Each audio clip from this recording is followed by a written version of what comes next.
I definitely think speculation is going to be absolutely wild for the next couple months. So, at the end of Shang-Chi, we have Shang-Chi and Katie. They're in San Francisco and they're talking to their friends again. And their friends don't believe that they actually just saved the world. They think they're bullshitting.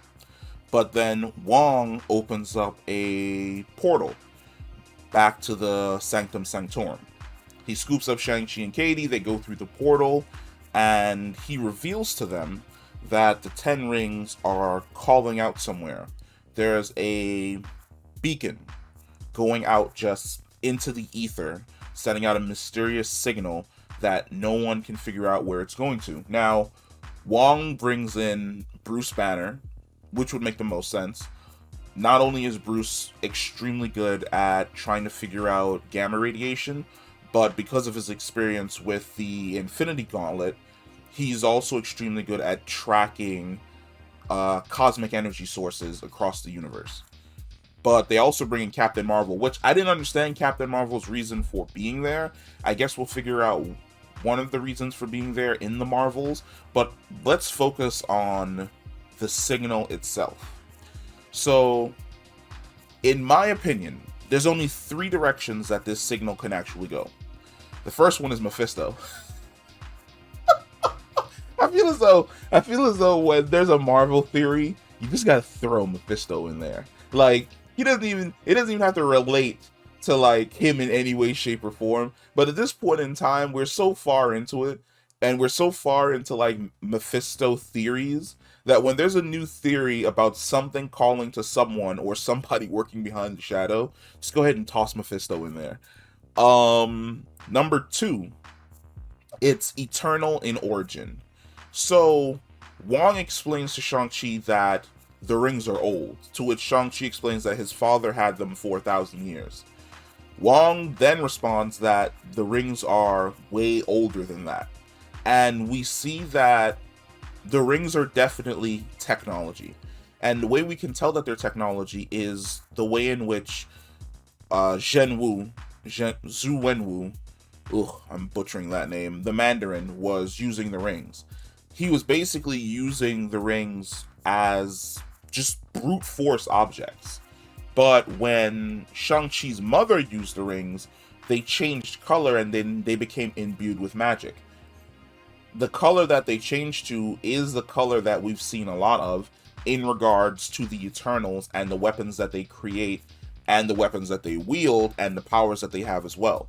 So it would make a ton of sense that the Ten Rings themselves are eternal technology from the time when they were at war with the deviants. It could be that we're going to get a Shang-Chi cameo in the Eternals movie. Maybe he's going to show up at the end with Wong or someone else along those lines. But I definitely have a feeling that the signal may be eternal in origin. That it may be calling out to either the Celestials or the Deviants in some way, shape, or form. Because that's where the rings originated from. They originated as eternal constructs. Now, the third one, and I always feel as though when you're doing theories, you have to work with what Marvel presents.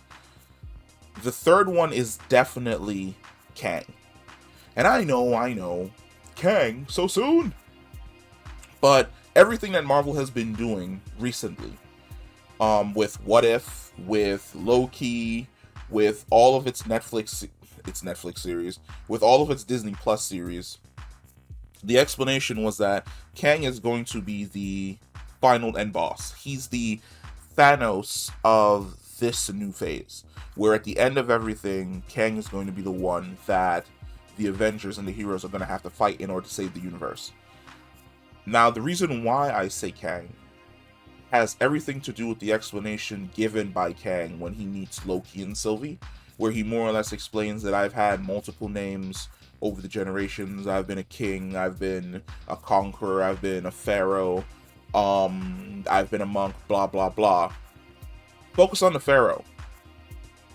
So I don't remember his name. It's like Tutankhamun or something along those lines.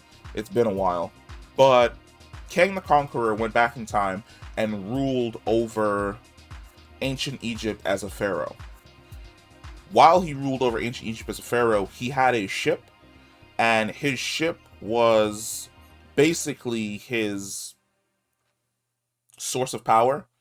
It had a lot of technology from the future that Kang was using to subdue and control the people in the past. One of those people in the past just happened to be Apocalypse. Now, the explanation that the movie gives super early was that Zhu Wenwu, the Mandarin, he went to the ends of the earth and found the Ten Rings, then brought them back to China.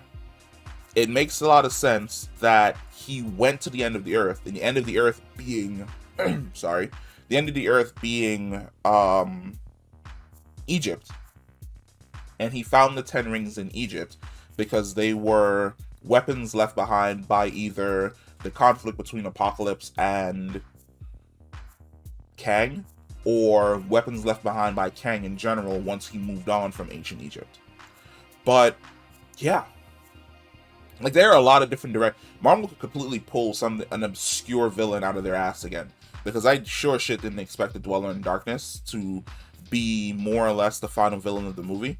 But at the exact same time, these seem to be the three most solid directions, Mephisto being a solid direction, that the character or the signal can go in. But that's my theory. My theory is that it's either related to Kang, it's a celestial construct, or it's Mephisto. And I'm really hoping it's Mephisto, because I feel as though we've had a lot of things that have pointed in the direction of Mephisto, and we haven't gotten Mephisto. So just go ahead and give him to us. Peace.